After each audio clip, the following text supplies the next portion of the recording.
energy, it's making me realize everything we've been through makes us strong enough. You and I,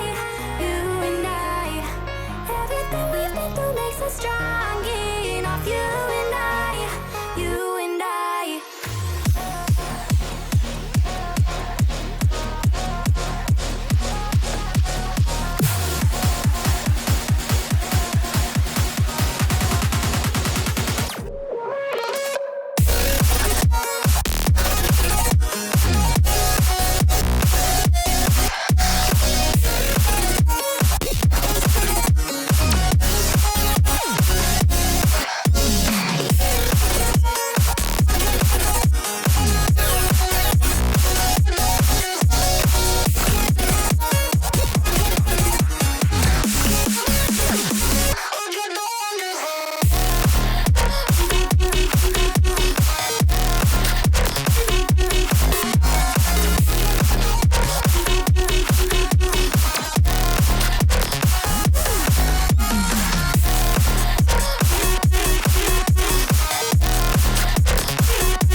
It's making me realize everything we've been through makes us strong enough. You and I, everything we've been through makes us strong enough. You and I, you and I.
about the best way.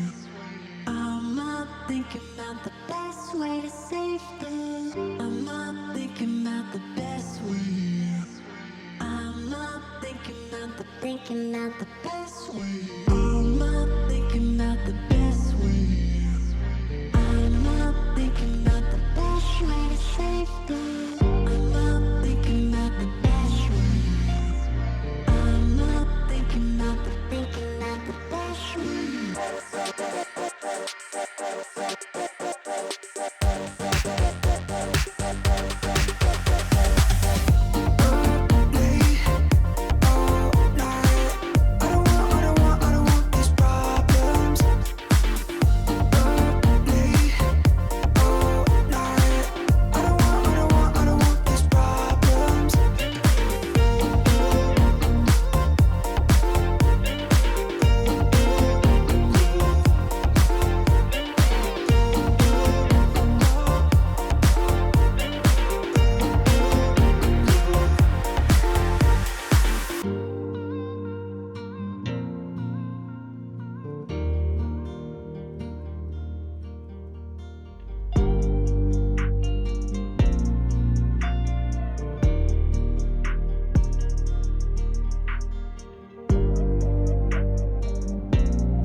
When choosing a new Intel processor for your next gaming PC, knowing which processor line it belongs to can help you make the right decision.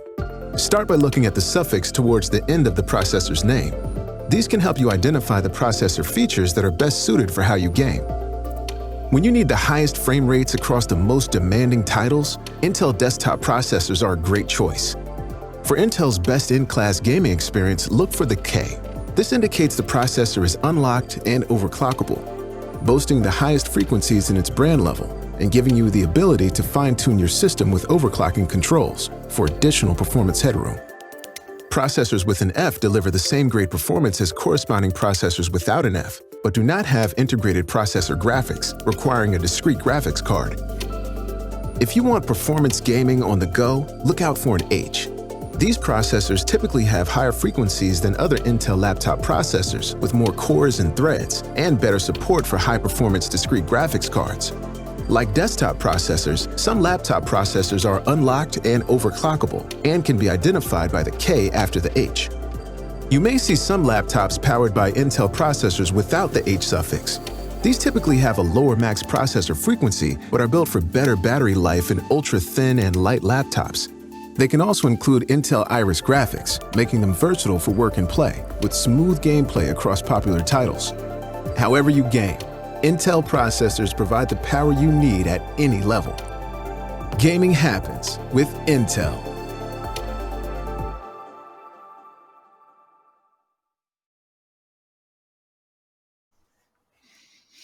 Well, it is finals time, ladies and gentlemen. Welcome to the playoff stage of the high school league here, brought to you by XP Esports. My name is Milboss. Joining me on the desk, as always, is Cthulhu. As we get this one underway, it should be a very good matchup. We're going to be broadcasting ICB up against the gentlemen, the MFAC gentlemen. First of all, Cthulhu, how are you going, and what are your initial thoughts for this one?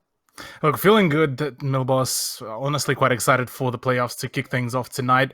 The matchup as well, certainly looking like there might be a little bit of a kind of a revenge story here, maybe. But I mean, overall, looking whilst we were preparing for the broadcast and filling up the lobby, there's nothing but love between the two teams. Yeah, I mean, these two teams, when they did face off against each other last time, it was a dominant 2-0 victory by ICB, who were able to win the maps in, I believe, 5-1, 5-0 fashion. That was Clubhouse and Oregon.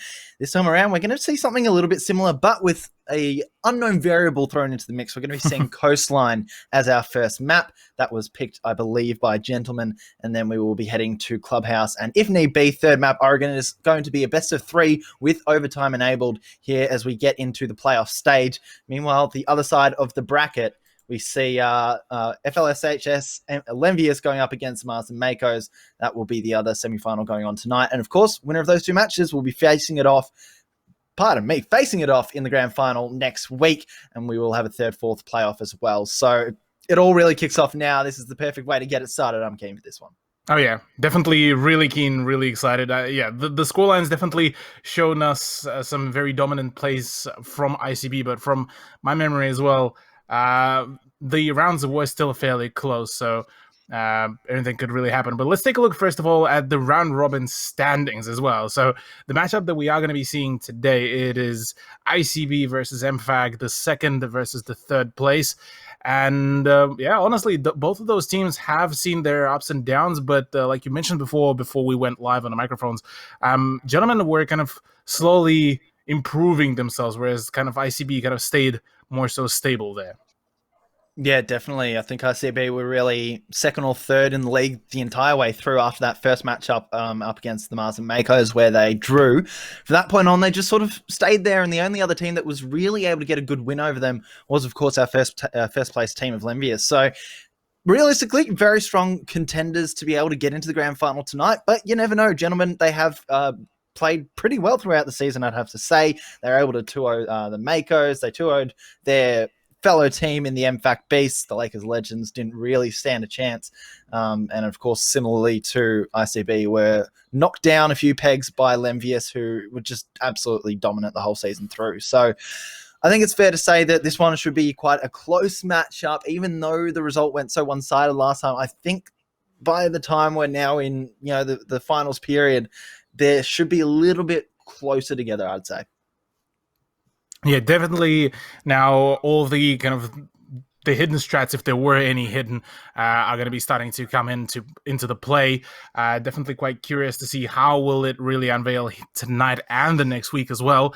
But yeah, looking at the bracket as well, I mean, we like you mentioned before, so it's ICB will be playing against the gentlemen rather tonight, and Makos are going to be playing against Lenvius. So we are also going to be seeing a loser bracket as well that will be seeing us to contest for the third place as well. Yeah, third, fourth place playoff sort of situation going on down there as well. I think the graphic was a little bit messed up there, but don't worry about it. We've got the semi-final matchup coming up. ICB going up against Matthew Flinders Anglican College, or the MFAC gentlemen. The Beasts not able to make it through this time, unfortunately, and here we go. We should be able to get into this one pretty quickly. Of course, thank you to our broadcasting partners and sponsors, ZQ Racing, Ubisoft, and Computer Alliance, for making this all possible. I can't wait to get this one underway. And I have to say that this one, being on Coastline, we don't really know how these two teams are going to play up against each other, even though we have seen it, a little bit here and there throughout the entire season. So I'm interested to see how this one goes. Yeah, quite curious to see how will it unveil. But for the time being, let's take a look quickly at the rosters as well that will be playing it out for those who are just tuning in. Let's take a look at the MFAC gentlemen roster. So that is going to be a return of Cornelius, Marmaduke, Humphrey, Eugene, Reginald, and with a few of the subs, that is Axelbolt, Pokey, and Monty as well. So far, like you mentioned, they were actually performing pretty well overall. They've managed to get a few improvements and managed to really set themselves up for a really nice, neat second place on the leaderboard. Yeah, really towards the end of the season, doing a good job to 2-0 the Mars and Makos and jump them, and of course ICB as well. When we were watching that final game of the season, Lenvius versus the Lakers Legends, there were a few different scenarios that could shape up the top four, and we were sort of going through all of them. There was quite a lot of different possibilities as that game, it was very one-sided, predictably, and of course the top team couldn't be displaced. The bottom team couldn't work their way up the ladder anywhere. So in the end, very solid showing from the gentlemen to be able to get into the second place and probably make their lives just that little bit easier, because I believe they were fourth at the start of that game day. So if they were currently going up against Lenvius, that would not have been a fun sight. Yeah, well, there is a pretty good chance that they will have to face against Lenvius, but for the time being tonight, here's their contestants. It's ICB United roster: Mokagi, Ahadunahad, Dangubus, Darth Dude, Fofis the Dofus, Potato Towels, and Shaq as their sub as well. And we will be actually seeing Shaq actually play it out tonight. So ICB actually, yeah, they've only managed, the only L that they've took was against Linvius, and a draw was against Marsden Makers. The rest were the Epic Gamer dubs. So maybe potentially they are going to be looking to claim another dub here, but that's still yet remain to be seen, given that now both of the teams have the VODs of each one another, so they would be a little bit more familiar with the general kind of pacing and the strats. Yeah, definitely. I think that's going to be a big part of it, is if they have done some research and been able to go back and look at those VODs. I feel like ICB definitely, it seems like the team that has done a little bit of study. I don't know how important that will, or how much that will carry across into the game, because once you get into games, sometimes everything is just out of your head, and you have to just play the way that you know how to. I've just been going through, looking at some of the results from both these teams throughout the season to see if we have any history on Coastline. It looks like we haven't seen anything from ICB on Coastline. So this could be a very good opportunity for Gentlemen to kick us off on the first map. The last two times they played it up against Lenvius. They lost that 5-2, but again, Lenvius, what do you really expect? Last time they played it, though, was up against Marsden Makos in that last matchup of the season, and they won that one 5-3. So definitely a possibility to get an early map on the board, which will make the lives of ICB a lot more difficult and potentially sway the result in their favor. I don't know what to expect on those maps that they've versed each other in before, because ICB were incredible last time out. Can they compete? Can they replicate that is really the big question. Yeah, well, we'll have to see, because on the opposite side as well, ICB they have been hiding technically that map, and possibly they have been practicing it fairly well, maybe. So they also going to be looking like the dark horse within the first map, so possibly they could also swing it in their favor. But so yeah, a whole lot of variables here on the first map, and probably this is going to be the big decider as to which team will be the ultimate winner for the remainder of the matchup. But yeah, let's first of all, before we get into the game, let's have a look at the quick peek at the coastline that we will be seeing to be played out. Yeah, it should be a good one to kick us off, I'm sure. And we will see the teams on the screen right now aren't exactly correct, but that's okay. We know who we're watching. It's Gentlemen kicking us off on attack.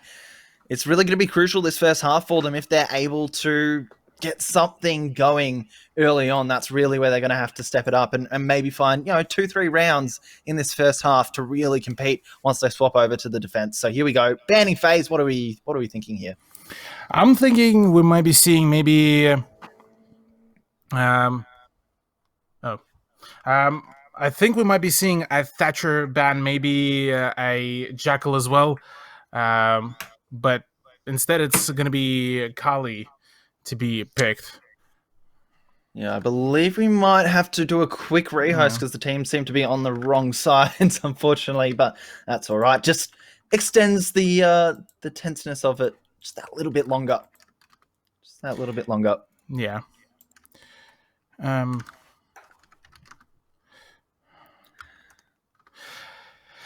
Yeah.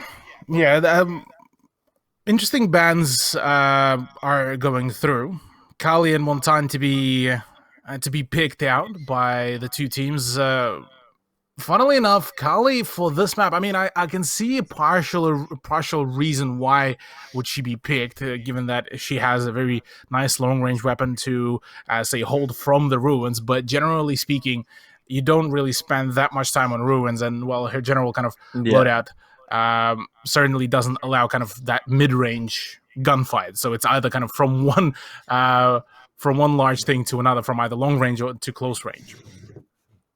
Yeah, I mean, it really depends on the player who is using the Kali, how they're able to go with it. It can be super effective. I remember a time where, Glaz and with that thermal sniper was so OP, and it was also a point in time when when the Master Bedroom was kind of the most favored, first site to go to. So people would stick around in ruins. They'd smoke up that window and be able to take a lot of shots from long range. So that's one of the big things that we're going to have to look out for with that Kali. Is it going to be a huge impact? Don't quite know yet. I mean, where I've seen Kali be really impactful for the most part as of late has been on Clubhouse, doing quite well there. So yeah, we'll just have to see who is going to be replacing Carly now that she's out. Yeah, genuinely quite curious, given that whilst we were kind of awaiting for the for any kind of alternative to the ban phase to kind of arrive, Kali has firmly solidified herself as a really nice kind of alternative, I suppose, to the alternative to Thatcher, and was able to really make things work pretty well here. So yeah, she's definitely she is still a very unique operator in fact that she, well, her weapon is quite literally a one shot to the chest down, and has an impeccable damage value, and is able to do some soft breaching, including one shot destroying the hatches, etc., etc. So yeah, a few things are going for her much better than Thatcher, but again, Thatcher is a little bit more stable there in that regard. Yeah, I think it's fair to say Thatcher's just more of a well-rounded, I'd say, pick.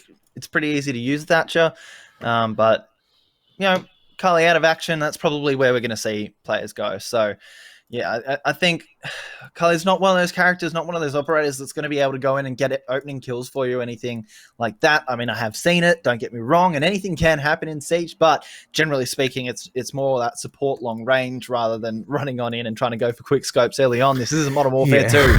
So, you know, the quick scope's not as accurate as Call of Duty, but all good. We will get this one underway in just a moment. We apologize for the quick delay. I'm super excited to get this one going. I think it should be a good one. It should be hopefully very close series, or at least this first map should be, with the results that we've seen these two teams have on it, or rather we've seen one team have results on it, the other team hasn't played it during the season. So unless they're scrimming it, as you said, unless they've done some background practice, we don't really know what to expect. Hopefully, gentlemen are able to get off on a good start. I mean, whilst we are waiting for the lobby to be recreated and get everything on the way, it actually gives us a little bit more time to talk about the other bans that we actually kind of missed out talking about. So we've seen a Monty ban, we've seen a Legion ban, and Warden, and probably Legion is probably the most kind of, out of all four of those, is probably the most kind of normal / somewhat expected, given that, well, Warden is such a niche operator that he is he can like deny essentially the smoke grenades, the flashbangs, but apart from that, that's about it. That is really going for him. Monty, again, he can really kick things up a notch, given that he can pressure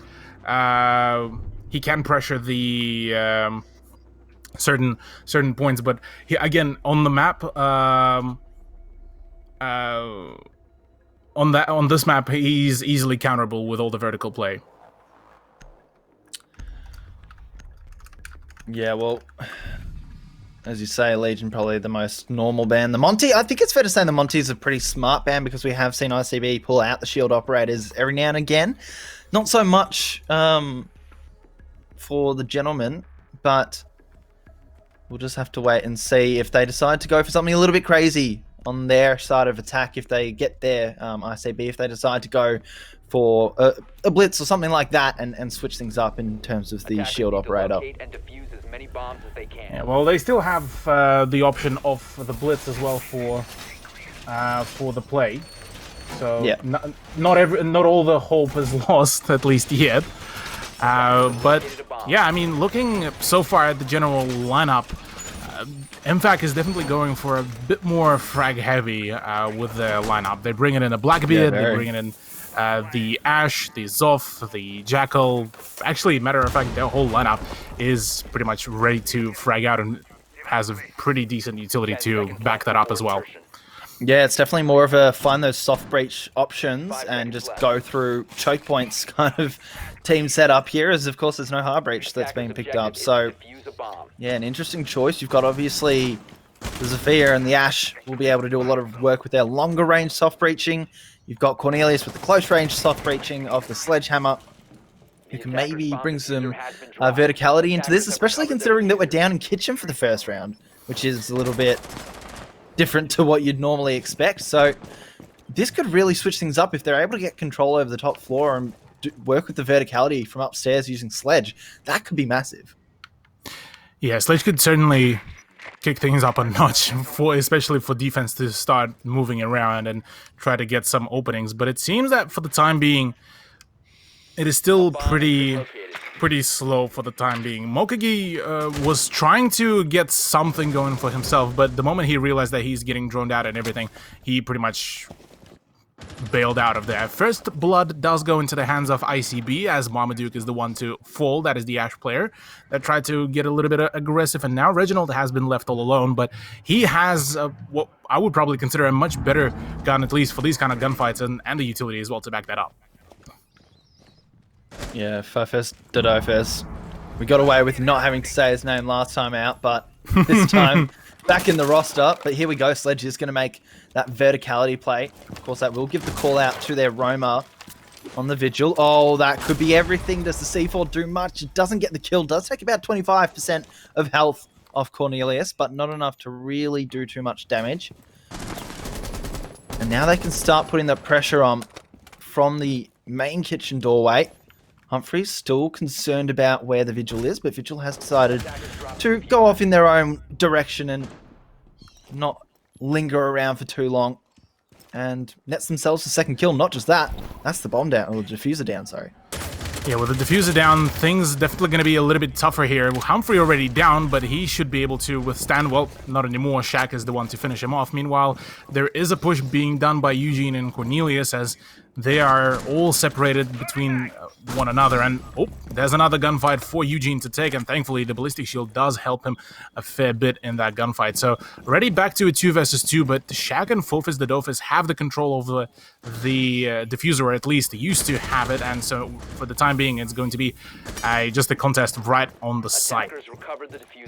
Yeah, Fofes Dodofes does move away from the diffuser to go find the flank kill onto Eugene. So all onto Cornelius, 20 seconds remaining, needs to do something as soon as possible. Will take some damage, actually a lot of damage from what I assume was a grenade. Does find the first kill though. Needs to be careful about those Capcan traps and just goes for the defuse. Will Shaq be able to come and stop this one? Shaq isn't even aware of it. This is going to go down. This is insane. How are we already in a situation like this where Shaq is so unaware? The timing, what is going on right now? They both miss each other. The rotation hole is there, so they could turn around it, but there we go. Cornelius turns a bad situation into a round win. Yeah, Cornelius had pretty much everything going against him. Running into a Capcan trap, taking off 60% of his health, being in a 1v1 situation where he has to stick the plant. Pretty much in every other scenario, it was a loss. But he managed to land himself that clutch, and well done. That's a solid beginning for MFAC, gentlemen. And for ICB, this could be a bit of a rough start here, given that, well, they've had pretty much the control over the whole round, and all up until that 1v1 that pretty much nullified any of the progress that was done by the rest of the team. Well, I think it's fair to say, Fofes Dodofes having to go off away from the diffuser to support their teammate on the site, find that flank kill, really changed the pace of the round, because that was where we saw Cornelius able to pick up that diffuser, come from a different angle that they weren't expecting, and find both kills quite quickly. Shaq just not getting aggressive enough after hearing that, kill go down onto the Vigil, didn't react quickly enough, and the timing just working so heavily in Cornelius's favor there, nets them the first round win. We are going to be staying down in Kitchen. They're not opting to go to a more favorable, or I guess traditionally preferred site like Hookah, and we'll see if they're able to win on their second attempt. Interesting slight addition that we are seeing from ICB as well is bringing in the Rook with not the impact grenades, but rather with the motion sensors that should be telling them when the push is actually happening and when the entry is being made. So not a bad idea, albeit I probably could have gone with something different. Let's say Wamaya as well, given that Wamaya has the very same motion sensors, and his utility is a little bit more useful comparative to Rook, but who knows, maybe it's just rather also just the convenience of the ACOG maybe coming into play here. But nonetheless, a change is a change. Curious how will it really play it out, because on the side of MFAC, we're also seeing Reginald bringing in the Maverick. Yeah, swapping out for 2 hard breaches this time. Ash and Zafia off the board. So Marmaduke opting for Hibana this time instead. Oh, they're going to open that one up. He's the drone, but the play is going to come through. No, Humphrey!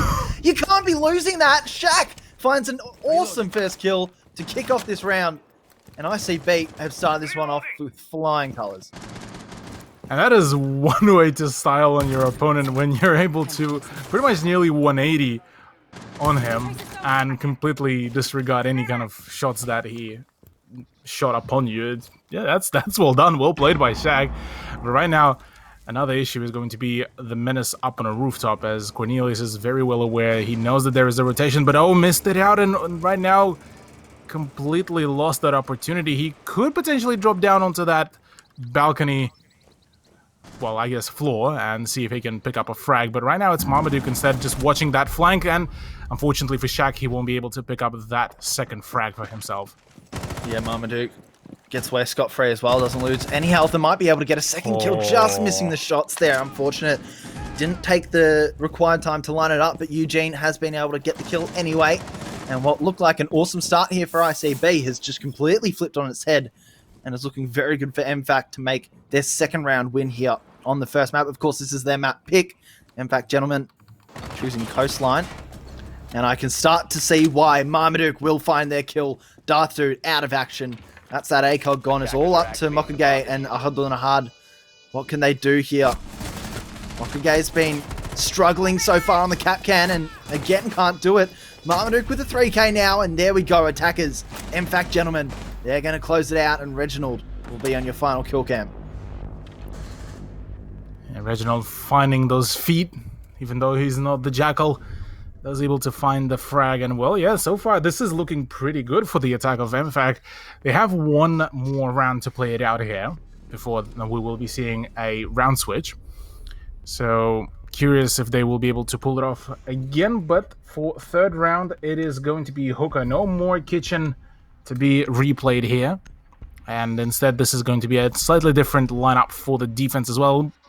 That will be making a little bit more sense. And funnily enough, Mira, the operator that usually gets banned out and completely bullied out of the operator pick pool, actually was able to slip in through the ban phase. And we are going to be seeing a Kavera 6 pick by Ahad. So that is one way to make a complete 180 on stability. Yeah, I mean, that's they're basically polar opposites there. You've got Castle going to Kavera. Very different operators in just the way that they interact with the map, the way that they're able to get around the map. So that should be an interesting one. Ahad has been one of the better players, I'd say, for ICB throughout the season. Able to do pretty well in some flanking situations, find a lot of kills on offense when we've watched them play. So I'll be interested to see how effective they can be here. But this does make me think that they're going to have two roamers. You're going to have Fofez to Dofez. Never get that right the first time.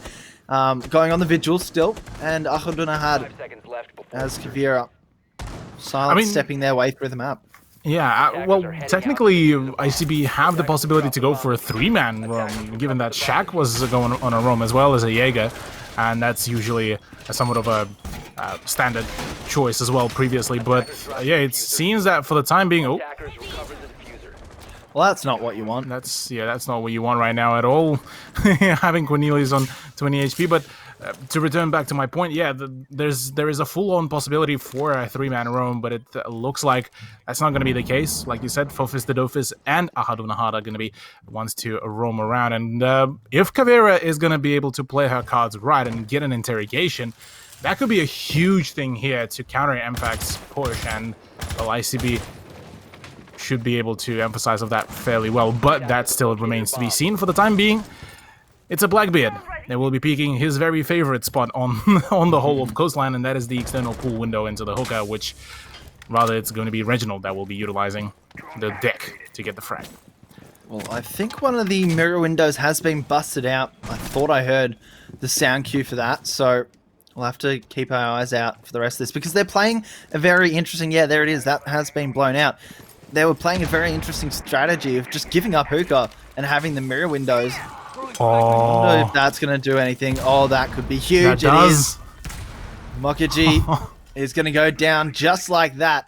I didn't even know that was a thing, but there you have it. Darth Dude now is the first line of defense, and he can't do anything either. Almost is able to pick themselves up, but Eugene just too strong with the Blackbeard. And now it's a 2 versus 5. Make that 1 versus 5. It is the Roamers, and Kavira can't do a single thing. That's a flawless round from MFAC, who looked so good at the beginning here for ICB, but MFAC are starting to really put their foot on the pedal. Yeah, MFAC able to make pretty much a comeback in each and every round. Seem to have made a huge impact on the general morale of ICB. I just can't seeming to find any kind of closure on the round, and certainly feeling like this is just about to all fall through. It seems that also your prediction as well has really worked out pretty well, given that it's gentlemen who are currently leading 3-0 and currently are on the match point as well after the side switch. So for ICB, if they do want to make it into an overtime, they will need to push. They will need to pull off a very hefty feat as well. Yeah, I mean, we're playing best of 6 rounds, I believe, here in the best of 3 series. They're going to have to really step it up if they want a chance to head to overtime and push this one a little bit further. But for now, very, very solid performance from MFAC, gentlemen. And I feel like it's only really going to get better now that they are on the defensive side of things. And a little bit more of a conventional defensive setup here. You know, not bringing in the Mirror, Kavira, or anything crazy like that. You've got Echo, Smoke, Rook, Jaeger, and Kaid. So, yeah, a lot more conventional, I'd say. Probably, yeah, it's definitely much more conventional. Probably the only oddity is the Rook pick, but even then, it's the Rook with the impact grenade, so he should be able to make a few rotation holes, get a few long angles, potentially hold the penthouse and theater. Well, instead it's going to be a spawn peak, interestingly enough. Curious to see if this will be able to come through, but nobody spawned on the front side, so, well, Reginald will be figuring that out fairly soon. But, yeah, I rate that setup that they have here more so than what ICB had, but I do want to also mention that position where I believe that was actually Reginald that used the grenade spot. Yeah. I was waiting for at least one of the teams to use it to nade the cool vibes, because this is literally like the most free real estate, and so many teams in HSL were not Jaegering off the cool vibe stairs, so that was pretty much the easiest frag that you could possibly net for yourself. Yeah, I mean, if any of these players were to throw a grenade down there right now, more specifically the only one with grenades, Fofez Dodofez, that would net them at least a kill, I'd have to say, if not 2 knocks, something like that, because you've got 2 players sort of chilling there. But we're going to see Humphrey is being spotted out by the Jackal. Not that the Jackal can do much about it. He's on the other side of the map here, and as soon as that ping stops, Humphrey's going to be able to relocate quite easily. Reginald playing a very reactive roam here. The moment the call out that Humphreys got droned out and pinged goes out, makes a rotation hole and is able to actually move around fairly freely without allowing Focus Dodofus any kind of extra information or any kind of knowledge about where he could push safely from. So for the time being, let's cast our eyes rather to what is Mokage, the Ash player, is he's about to go in for the push. Gets the 1, gets 2. That's a double kill for Mokage, and there we go. Already a very nice, very solid beginning for the round for ICBs. Yeah, it was a bit of a standoff for a while there, but now with that, we get the man advantage for ICB for what feels like the first time since the first round, really. Reginald in a very tough spot right now. Uh-oh. That frag is going to cause him to have to jump on out. He's going to be spotted, and they're going to be prepared for this push from behind. How is he not dead yet? Oh my lord, I thought for a second he was going to be able to make that one work. It's all up to Humphrey on that shallow roam. 1 versus 4 is going to have to do everything here. Diffuser goes down, and that's it. Yeah. Fortunately for Humphreys, wasn't able to really clutch it out. Can't find the frag. Well, that's the first round for ICB to finally claim it out. They are not out of this just yet, but they do need to push out another 2 rounds if they do want to solidify themselves into OT, and only a single round to be won by MFAC if they want to advance to the next map.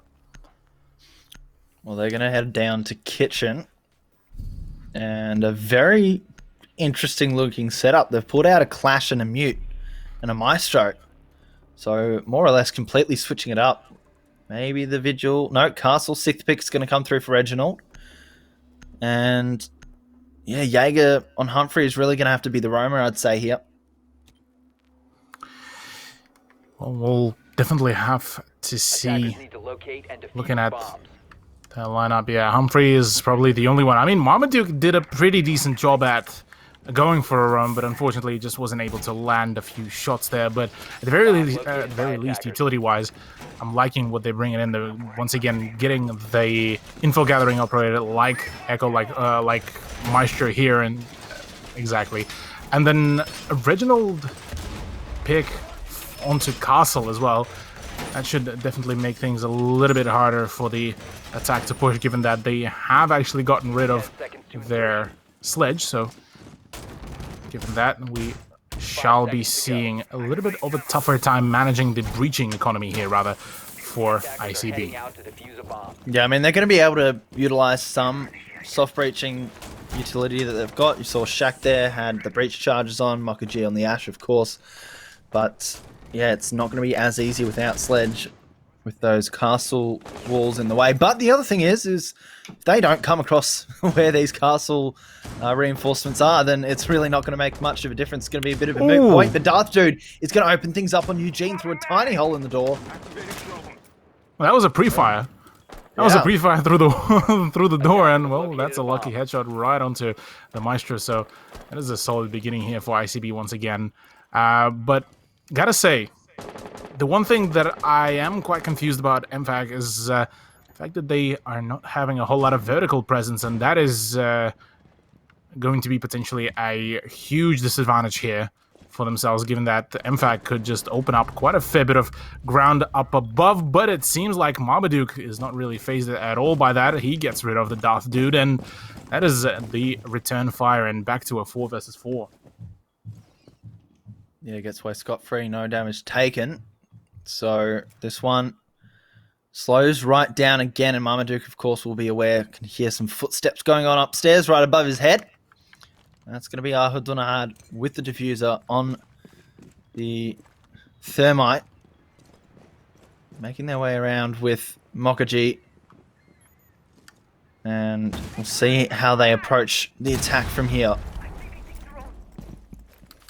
Yeah, already a 3-man push from up above, trying to find some sort of information or some peaks or whatever, but instead it's going to be Ahudunahad to find a shot onto Reginald. That is the castle going off board. There's still some information that could be gathered from those Maestro cameras, and well, with the position of Marmaduke as well, he's able to find a shot onto Fophis the Dophis. That is whilst taking quite a hefty amount of punishment as well. So his next gunfight is certainly going to be quite disadvantageous, but nonetheless, it's still a 3 versus 3 with 50 seconds. So things could definitely go one way or another. Marmaduke finds one, Humphrey finds another, and this is all just about to fall apart. But hold that thought, as right now Marmaduke will be finished off with a pistol of Ahudunahad, and in a 1v2 situation with 35 seconds to go, still plenty of opportunities to be taken here, but Humphrey right now with the vertical presence could definitely shut things down pretty nicely.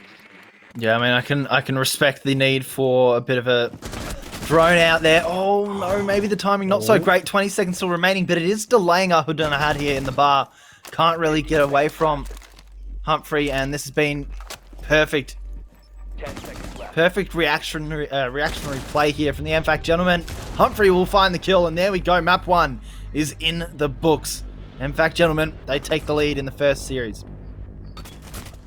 Very well done here by MFAC, with a very dominant play with map number 1, and taking the map advantage here is certainly going to be a solid boost in morale. Like you mentioned before, once again, they are showing all of the improvements that they have been making and have been working on, so certainly shows on the leaderboard as well. 6, 5, and 4 are the top fraggers of MFAC gentlemen, with a 4-1 scoreline. Yeah, I mean, pretty similar kills across the board. quite level pegging there, as opposed to ICB, who they had, I think their substitute of Shaq, I believe he's a substitute if I'm not mistaken, he was their top fragger with 4 kills. So really struggling to get anything going there. In the last round, Ahudana had found both of his kills, so he struggled to start things off as well, unfortunately. So really just a slow start meant a slow mid-game, which meant at the end of the day, we saw Gentlemen take out map 1. Yeah, but it's still not over yet. Still, things can really be turned around pretty well. And ICB could still take the next 2 maps, but that's still yet remain to be seen. We will have to see how things will really pan out further down the line. But yeah, so far ICB definitely look a little bit not maybe ready for the matchup, or look like they haven't really warmed up yet. Yeah, potentially just not warmed up yet. But again, these next 2 maps that if we do make it to the third, are the 2 maps these teams played against each other last time around that they played during the regular season. And both times ICB walked away with easy results. So that does mean we'll go to a break while we get that loaded up. It is going to be Clubhouse coming up next.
Well, map 1 done and dusted, Cthulhu, and we have the MFAC Gentlemen in the lead up against ICB as we head into map 2 of this best of 3 semi-final series. Of course, is Clubhouse. Last time we saw these 2 teams play here, it was very one-sided and to ICB's favor. What do you make of that?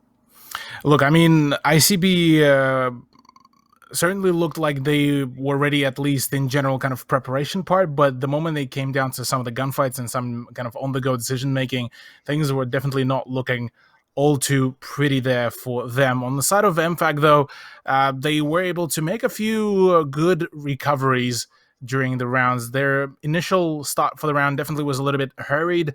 A few times we saw a few whiffed shots there and just some unfortunate circumstances. But overall, yeah, they were able to kind of pace themselves a little bit better than ICB, which pretty much granted them those wins, and especially on their attack. But now that we kind of passed map number 1, I think ICB might be looking a little bit more warmed up. They might be a little bit more ready for what's coming from MFAC. Otherwise, they're definitely looking at a little bit of a grim picture since, well, they're already one map down and they need to come back with both maps being their wins. Yeah, well, that's what's different. What separates the final series to the regular season being best of two. It doesn't really matter too much if you lose a map because you go on to the next one and you just think of it as a best of one, win that one, and then you've at least got some points on the board. This time around, you lose one, you're already feeling the pressure, and momentum is a big part of it as well. But I'd have to agree with you that ICB started to turn it on a little bit towards the end. They won one of their rounds and then just couldn't quite make it work on the second round of their offensive side. But now we turn over to their map pick, and they're going to be starting on the attack. We've seen them do very well on this map before and on an attack on this map against this same opposition. It was a 5-1 victory in that one, and they started on attack for that. So this one, it's going to be potentially pretty ugly for Gentlemen if they're not able to keep that momentum and keep everything going for themselves. Kicking it off on defense should make things a little bit easier, but you never really know what to expect, and especially after that last time that they've played each other. Right now, I just don't know how to call this one. Yeah, well, we'll have to see how things will really pan out. This is definitely going to be a much more knowledgeable map for both of the teams. This time, I don't think there's not going to be any kind of chance of kind of a dark horse for one team or another, but let's take a quick peek as well at the clubhouse as well, whilst we are preparing the matchup and the beginning of it. Hey, we got the teams right this time. That's fun. Yeah, we got it there. But yeah, I mean, to talk about the map itself, we are probably going to be seeing a very kind of one-sided defense. I am expecting MFAC to kickstart themselves fairly well. And probably we could be seeing maybe a 2-1 scoreline, maybe a I would probably say 2-1 scoreline in the first half, but overall, if ICB are not going to turn up on their attack, things are certainly going to be looking a little bit problematic for them here. Yeah, I mean, one thing that we can definitely point out is MFAC have been very, very solid in terms of fragging, in terms of slaying power, and ICB just struggling. Some of their, I wouldn't necessarily say star players, but players that we've seen be consistently decent throughout the league haven't really been able to turn up in that first map. Ahud, probably the biggest one to point out, has been very solid throughout the entire season and only found his 2 kills for the entire first map in the last round. So really struggling to get underway and find, get hot and get into the game, but never mind. We go into the ban phase of map 2 and it kicks off exactly the same way as we saw over on Coastline. Kali and Monty gone already.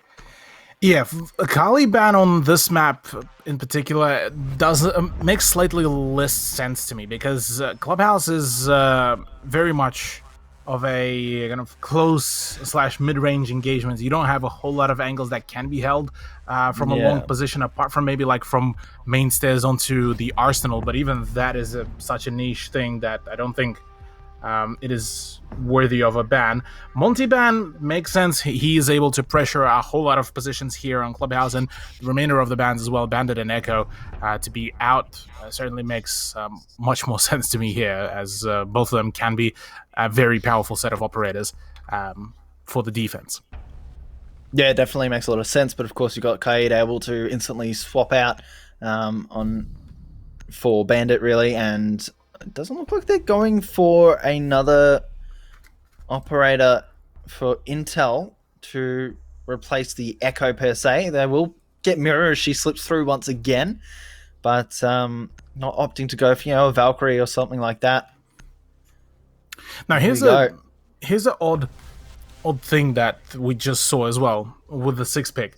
We are seeing a choice of a Twitch to be brought on by Ahad instead of a Jackal, which it's odd to say at the very least, just for the sheer fact that, well, in the current meta, usually Twitch is not particularly good and can be shut down pretty quickly. Plus, her guns have been nerfed. We have been seeing a little bit more of the 417 to be brought on board, namely just by the community. And well, there's a multitude of other operators that can be brought on board, including Thatcher. But 10 seconds remaining. yeah, maybe she's kind of the last resort kind of operator to be brought on board, given that Ash as well should be able to deal with the Kayed charge that is going to be going onto that wall in the CCTV fairly easily from below as well. Yeah, I mean, there's definitely a case for that for Ahudunahad, but he struggled on Jackal in those last couple of rounds, and Twitch is going to be pretty important to be able to get rid of the mirror windows as well. Not just that, we've seen Ahudunahad play quite well with Twitch, even though she has been nerfed not too long ago. It feels like maybe it's just more of a comfort pick for him. Could be, yeah. I'll definitely. I wouldn't go past that idea as well. Since a fair while ago, the DMRs of Twitch got the buff, but we just actually witnessed and heard very nice kite charge trick that was able to get rid of one of the brimstone charges. But thankfully for Shaq, he will be able to still get the breach going, and the Twitch drone is actually able to pop the mirror window as well, so that is a successful job by Ahudunahad, even though he's very far away from his teammates. But nonetheless, his job has been done, so for the time being, the rest of ICB will need to go in for the push.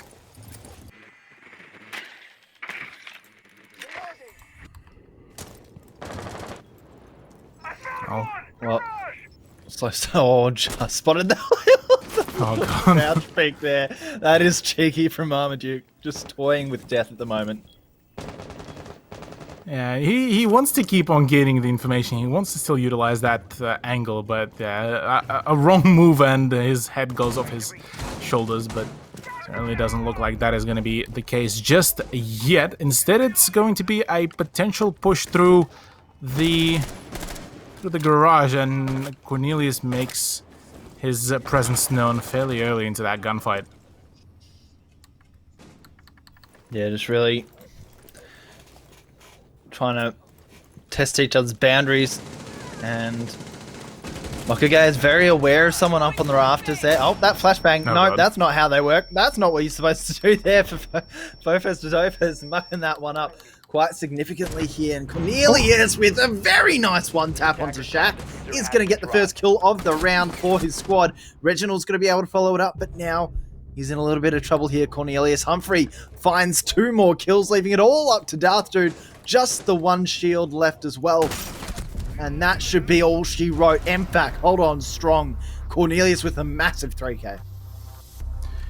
Yeah, Cornelius and Humphrey making just the dream work there for MFAC as well. Fantastic hold, and I gotta say, MFAC looked a little bit scared there the moment all of the breaches started going off, the moment the castle barricades went down and the mirror windows got popped, but didn't look like it really phased them in any shape or form. So phenomenal performance definitely is in place here for the MFAC Gentlemen squad, and well, now they are going to be going down to the Church and Arsenal to get themselves to continue maybe their lead in the scoreline.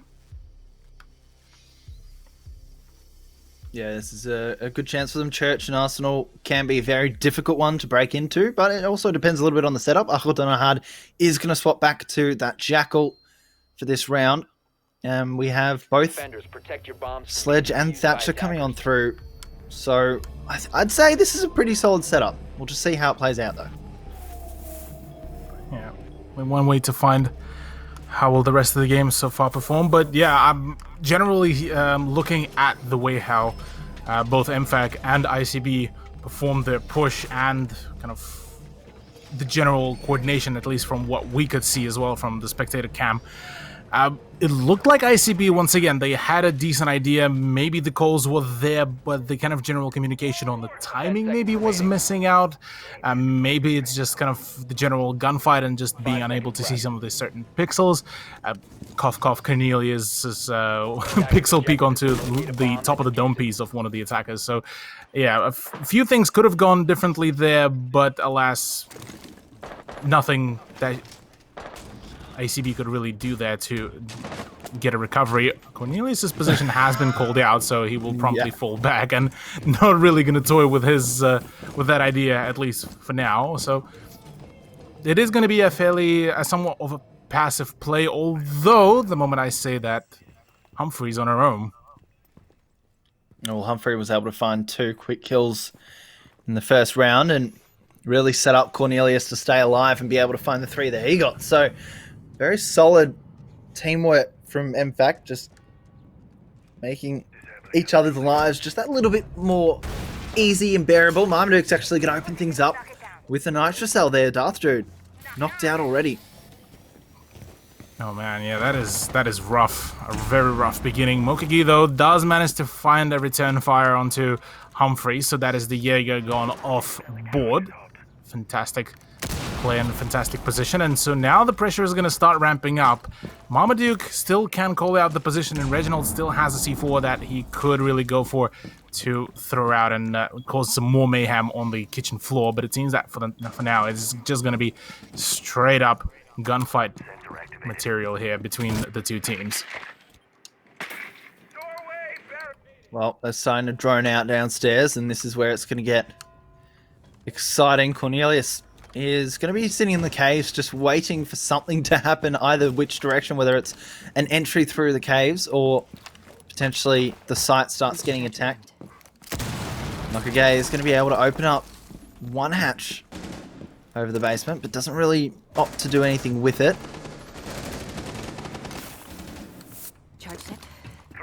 Yeah, for now it's just seeming to be just a whole lot of openings attempted to be created here by the attack, but it seems that the rest of MFAC lineup is actually playing very safe. A C4 to come out only connects with just the corner and won't be really able to deal any damage. An attempt to white swing won't be really paying any dividends there for Reginald, as he will be falling down as well. The Cornelius phenomenal refrag there as well, finding it back to a 3 versus 3, but Mokage now has the number of Cornelius. There is some presence from up above by Shaq, and he should be able, emphasis is on should have been able to find a shot onto Marmaduke, and Hofis the Dofus now has his sights as well onto the position. The plant will be starting to go down, but Mokage will be gonna be sticking it. I'm just getting all confused and lost as to how is Cornelius still alive. There is the frag from Shaq. We are now back to a 2 versus 3 with the frag from Marmaduke. It's back and forth, and now all down to Cornelius to try to win this out, and the man just can't seem to get a break at all. He is on barely any health, and finally ICB are able to find the dub here. Yeah, very sketchy end to this round, and you know, being stuck in caves is never the best situation, so Cornelius just struggling to get much done.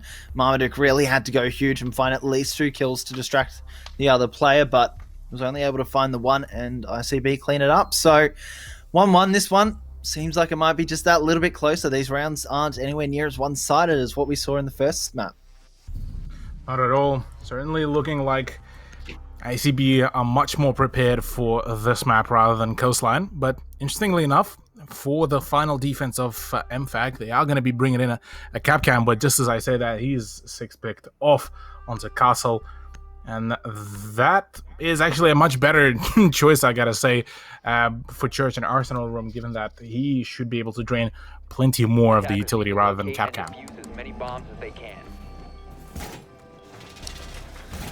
Yeah, well, not much has changed over on the ICB roster. Mokaji opting for Habana. And we have Fofus still on that Thermite. So, opting for that double hard breach roll. Still struggling to get things going. Some of these players on ICB in terms of kills. I know it's only early days, only the 3rd round, but, you know, Fofus Dofus had such a good start to their first map. Found 3-4 kills in the first couple of rounds and just hasn't found anything just yet. Oh, we'll have to see if things will really turn around here. I'm very curious how will ICB, whether they will be able to make a return here. They definitely seeming to be much more composed here comparative to what we saw on coastline, so it's already a solid beginning. There is going to be an attempt by Reginald to try to trick it out, and curious if it's actually going to come through. Yes, it will. Fofis the Dofus will be losing his first Brimstone charge, and well, now there's going to be a need for an EMP grenade, but there will be not. Well, actually, pardon, there will be some. Shaq still has all 3 of them, so quick disposal of an electrical is going to be rather more so of a delay in the time. A bomb has been located. Yeah, just making things challenging, making things difficult here, and slowing down the eventual push for ICB. Early days still. Marmaduke sticking it out on the pulse. Oh, that first kill goes down. Humphrey out of action. Ahad will find their second kill. And now it's time to really step up the game. He's going to be following a drone around, which is always a fun thing to do. But yeah, solid start from ICB, finding the first blood, and Humphrey's been quite impactful the last couple of rounds. Yeah, with Humphrey being out of the equation fairly quickly within this round, it's certainly going to indicate that now the rest of MFAC is going to be on the side, and way less time is going to be used to really go for any kind of pushes. But Cornelius is not going to be forgiving Okage for that kind of swing, and will be punishing him pretty quickly with that ACOG MP5. So back again to 4 versus 4. Plenty of the castle barricades, and this time it's going to be White swinging onto the caves, and there it is. Reginald, fantastic performance, fantastic play. That is already the frag, and 3 versus 4. Ahad still up above, same as Shaq, and it's all down to Darth Dude for the time being to try to contest some of those angles, given that, well, that C4 didn't really connect to him, so thankfully, for the time being, he's staying safe. Yeah, I mean, not just that. Having both of the hard breaches off the board. I mean, to be fair, Fofis the Dofus had lost both of his Brimstone charges. Okage, I believe, still had some hard breach and utility left, but I'm not quite sure. And don't have the replay opportunity, but nevertheless, we see a trade of kills. Reginald is going to get Darth Dude. Meanwhile, Shaq finding a couple of kills. Cornelius out of action, so 2 versus 2, Marmaduke and Reginald. Going up against Shaq and Ahad. Diffuser will go down. And now they need to make this push happen. Reginald can't do it. Ahad with the triple kill in this round. And it's really starting to open up here for ICB. Marmaduke on the side of things will find the first. It's all up to the sub Shaq. Can he do it here? ACOG sight in hand and about to beat the corner. Oh no, Marmaduke, the timing working perfectly. Still has 25 seconds to work with. So can get this one done. And of course, with the heartbeat sensor is going to be able to know exactly where to bring fire. There it is. Marmaduke clutches it. There it is. Phenomenal play and a good usage of his utility as well. Marmaduke definitely finding that frag is very good effort by MFAC to keep up the lead. And like I said, this is the MFAC's advantage in the first half with a 2-1 scoreline, as they are now going to be rotating over to the attacking side. Yeah, side switches here. I mean, a 2-1 scoreline isn't the worst thing in the world here for ICB as they swap over to the defense, but you know, it does of course mean only 2 rounds needed for MFAC gentlemen to land themselves a spot in the grand finals for next week. So really, they're going to be wanting to close this one out as quickly as possible and don't let it get to that third map, because getting reverse swept is one of the worst feelings in the world. Oh yeah. That's the most stinging feeling that could possibly be there. So yeah, I would feel a little bit distraught if after such a dominant first map, to get absolutely rolled. That is going to drop down all the morale possible. But nonetheless, ICB are now going to be the ones to defend, and they are bringing in a slightly different lineup. They aren't going to be bringing in the Pulse anymore, prompting rather for the French duo, and as well as that bringing in a Valkyrie, so a slightly more kind of widespread info gathering, you could say, with those black eyes. But yeah, apart from that, the remainder of the emphasis is probably going to be made onto more so of the anchor play with some of the long range angles that can be contested with the TCSG, with the MP5s, and kind of Fofis the Dofus's roam attempt rather to be made with the Vigil. Yeah, well, he's going to have to step up and have a similar start to this half that he did in the first half of map 1. Of course, best of 3 series, and winner goes on to the grand final. Loser will have to play it out in the 3rd place playoff up against the loser of the the other matchup going on tonight. Of course, Lenvius up against the Mars and Makos. I think we all know where that one's headed, though. The likelihood is Lenvius are going to be waiting in the grand final for the winner of this series. But nevertheless, I mean, I can imagine the 3rd place playoff being quite entertaining if it is going to be a bit closer. You know, you can imagine a Marsden versus ICB again. That was the first matchup we casted this entire season long, and it was a 1-1 split, so that was a nice close game. But here we go. They're starting to make some damage, make some impact, verticality-wise. Nice and easy breach as well being made here by the amount of Cornelius. Interestingly enough, no impact tricks were done, even though ICB had 2 of the operators that have impact grenades, but neither of them were able to utilize anything here. Focus the Dofus could potentially run into the sights of Humphrey, who is just about to drone out the Vigil and would know that he's pretty up close here, but will be fairly promptly falling back, at least to a slightly safer position. Marmaduke already finding the first frag, and right now, Focus the Dofus needs to keep staying safe here. Shaq rather finding the shot onto Cornelius, so back again, once again, we have a trade in a 4v4 with 1 minute and 18 seconds to go. Now, Mainstairs definitely going to be looking slightly less tasty for the attack to take, but Eugene nonetheless will be dropping down with, with Reginald, and it is Fofis the Dofus to find a frag as well as Mokage, but Humphrey to refrag. Back to a 2v3, still things can really be turned around here, but certainly a whole lot of things need to be done before any kind of advancement will be made. Shaq taking a lot of damage through that verticality, but we'll be able to get healed up a little bit by the dock of Darth Dude. So, manpower, HP power, everything in advantage for ICB United here. As the push needs to happen sooner or later, 35 seconds remaining. You don't want to be left with only a couple seconds remaining. That's probably the worst option. Smoke will go down. I believe the diffuser is on site as well. And Humphrey getting shot at already. I think Marmaduke might just be going for that diffuser, trying to get it down as quickly as possible. Humphrey is going to be able to level the playing field, though. This makes things just that little bit easier, and the diffuser will go down. 10 seconds remaining. Yeah, with the diffuser now down and no rotation holes to be used up, it's now the chance for Darth Dude to actually get the nice crossfire. Won't be able to actually see Humphrey at all, and going to be rather more so of a funnel in through that doorway. Mokage trying to go in for the peek, tries to go in for the swing. Humphrey knows the position of both of the players now, as Marmaduke needs to now start assisting his teammate as well, because in a 1v2 situation, things could really go south. There it is, there's the kill. Now all down to Marmaduke to try to keep up the position, and right now does find a shot, does find a second one as well, and MFAC find themselves the round number 4. What a headshot there on both those players, but especially this one. I think it was in the middle of unscoping at the time that it hit. So, MFAC, gentlemen, they go on to match and series point. They're about to potentially land themselves a spot in the grand final up against the likely opponent of Lenvius.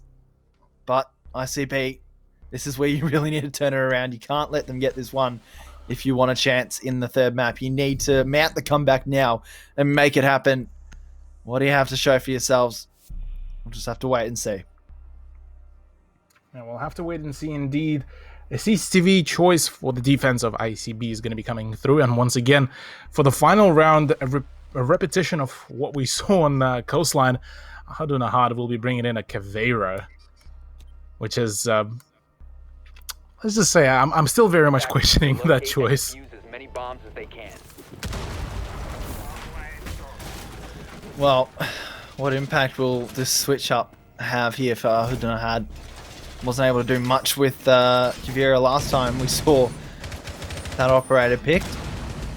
ICB just looking like a different team, I think it's fair to say, in this series, and not just on this map, but this whole series. They just haven't been playing the way that we've seen them play all throughout the season. And yeah, in fact, gentlemen, they've just put their foot on the acceleration pedal and gone full steam ahead. 10 seconds left. Oh yeah.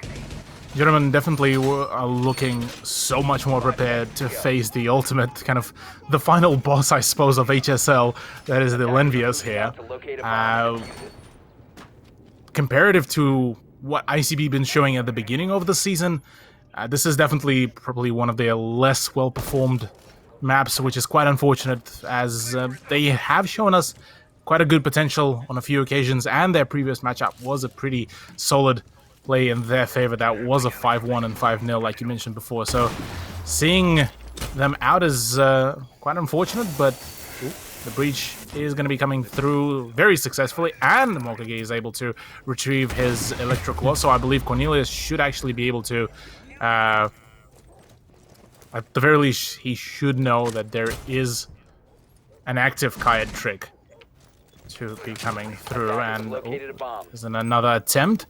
Another breach will be coming through. Mokage this time a little bit slow on that, and well, there's the breach. Mokage's position now going to be very much exposed, and his feet can be really shot through, I believe, soon through that drone hole as well. Yeah, if anyone's going to go back and rappel up against that wall, but just trying to still be in position to potentially find some kills, as Shaq now is just managing these red stairs, doesn't want any nasty surprises. Fofas Dodofas being sneaky as always on the vigil. There is that right now Marmaduke is not yet utilizing his scanner as well, but on the other side, Humphrey is already starting to apply some pressure into Shaq's position, who's now forced out of the construction site and back into the cash room. Let's have a look at Fofas Dodofas. He's going for a flat-out full rotation through bar, same as Ahadu Nahad, whilst being pinged as well by the Jackal tracker. So for that, it does allow to keep the remainder of the team just as far away as possible. But with Reginald now going down, we are back 4v4, but not for long. It's Eugene to go in for the peak, and Ahadu Nahad already down by the hands of Marmaduke. This is all looking like it's about to be all over Red Rover, but don't call it just yet. Fofas Dodofas doesn't get down, and does get it down onto Cornelius, and has the flank as well here.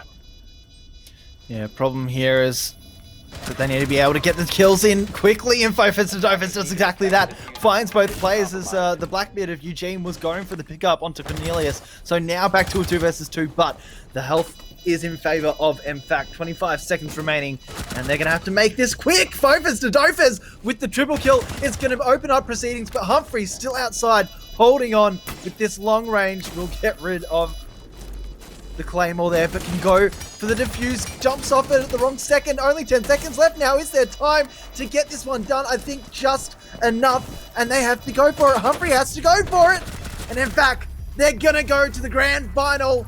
There we have it. GG's across the board, coming down to the wire there. Only a matter of hundreds of seconds, if that, in it, if Humphrey didn't go for that rush. And MFAC, gentlemen, are your first grand finalists. What a play there by MFAC as well. I mean, taking the scoreline in such a dominant manner is a phenomenal play. A GG well played, 4-1, 4-1 to be coming out from the gentleman's side, and well done to them, as they are now going to be, like you said, the first grand finalists to play it out. Yeah, well, a very solid performance across those two maps from MFAC, gentlemen. And especially on Clubhouse, not what we really expected from ICB this season through. They have been pretty good on it. They're distant on it, and I'm pretty sure they've won it every time they've played it. I'm not 100% sure on that, but I think they have. So that's a big one for them to be able to win, not just on that map that ICB has been so good on, but very dominantly with that 4-1 victory, taking them into the grand final in this best of 3. And really, now's the time where they can have a bit of a taste of what finals are really like. Oh, yeah. It's one way or another has been a phenomenal experience as well for both of the teams, I gotta say. So much experience as well to be granted for all of them. And for ICB, yeah, they still have a chance to really battle it out for the third place, which is not a bad thing as well. Whereas, yeah, for MFAC now, they will need to study their team's VODs as well if they do want to get the edge over Lenvias, as Lenvias right now looking pretty much like the most dominant force, and like nothing will be able to really trump them, at least in this season. Yeah, they've sort of walked through everyone, and it's been a very easy ride for them. Currently, that matchup is still going down, Lenvius versus Mars and Mako, so we'll have to wait and find out the results of that one before we know our grand finalists and, of course, who's going to be playing in that third, fourth playoff. But I think it's fair to assume, based on their track record, that Lenvius will be making their way through. But that being said, it's hard to say from what we watched, because we only really watched them in their last matchup, which was against the lowest team in the league who struggled the whole season long.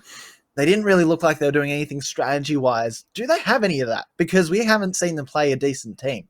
So potentially, if MFAC gentlemen actually put their heads down and do the research and prepare like it looks like they have tonight, that could really throw a loop in that grand final. Yeah, I mean, even in the stage of just map picks as well, gentlemen could set themselves up for a very nice advantage. So many storylines through so many competitions have been seen where teams were able to pretty much straight away get a win just based off their map picks and having just a little bit more comfort ground comparative to their opponents. So yeah, if gentlemen can do their homework right here and get prepared really well for their matchup against what is potentially going to be Lenvius, I wouldn't be surprised if they are the ones that would be taking away some of the rounds, but we'll have to see that after tonight. And I believe we still also have the updated bracket to have a look as well to see how things are so far shaping up. There it is. ICB United are now going to be going into the third place playoffs, whereas gentlemen are now in the grand finals. Yeah, big game on both ends of things, because the third place playoffs, sometimes teams don't really care too much about it, but it is there for a little bit of pride, a little bit of bragging rights, if you will. And of course, that grand final is going to be the real important one that we're going to be following along with next time around. But that just about wraps it up. It's been a quick one tonight, Cthulhu, but it wraps us up for the semi-finals of the high school league here. And of course, we can't wait to bring you the grand final coming up next week. So you want to make sure that you're following the channel and you keep up to date with everything. Of course, follow the Twitter at XPHSL Oz. And of course, if you want to get involved in the high school league, get some of your mates around, start playing, practicing a little bit, and keep on all the socials to get to know when the registrations, all that sort of details are going to be going down. But I think that's where we leave you tonight, or at least where I leave you. Cthulhu, of course, as per always, will be heading up the casting of the Women's League at about 7 p.m. Australian Eastern Standard Time, so make sure you come back for that. But for now, on behalf of ZQ Racing, Ubisoft, Computer Alliance, XP Esports, all the production team, Cthulhu, and myself, we say good night, and we'll see you for the grand final next week.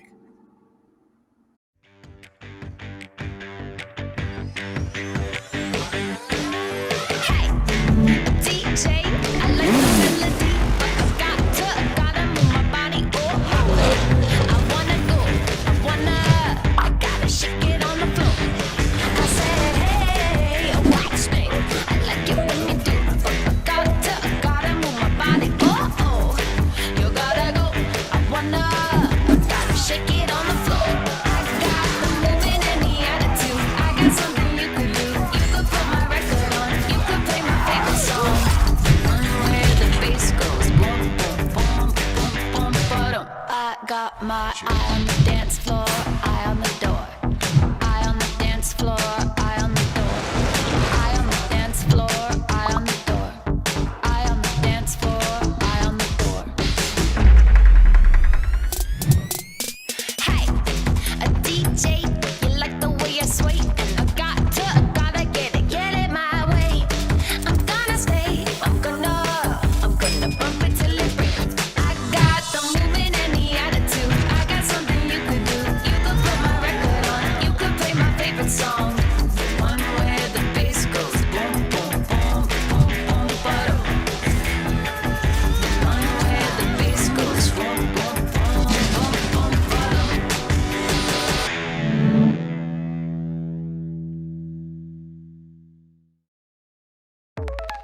Measured in gigahertz, your CPU's clock speed is the number of cycles it can complete every single second. So with a clock speed of up to 5.3 gigahertz, the 10th gen Intel Core i9 processors can execute up to 5.3 billion cycles per second. Each activity on your computer has a set number of CPU cycles it requires to complete. In gaming, this can look like anything from loading games and rendering objects to simulating enemy AI or calculating realistic game physics. Having a CPU capable of executing more cycles per second allows your computer to more effectively handle these activities, resulting in a variety of gameplay benefits. These benefits materialize in ways you may not expect. For instance, frame rate, a common indicator of in-game performance, is generally higher and more consistent when running on a processor that executes more cycles per second, or said another way, has a higher clock speed. Additional technologies like Intel Turbo Boost Max and Thermal Velocity Boost dynamically enable higher clock speeds for increased performance benefit. Whether you're looking to increase your frame rates for smoother gameplay or reduce AI enemy decision-making for quicker turn times, you'll feel the difference with higher clock speeds on PCs powered by Intel Core processors. Gaming happens with Intel. 5 seconds remaining, ball on the blue side. It's not gonna happen. STMC Gold take the grand final. Because with live sport cancelled and footy fields deserted, there's never been a better time to be a gamer. Second attempt, but no boost to fall through. He's trying desperately to get another touch, but he just cannot get there. And with 5 seconds remaining, that could have been the last attempt. Colt's gonna get one more goal in. And STMC Gold take game number 1 with that goal right there. Granted, playing online games in a school uniform is now the next big thing.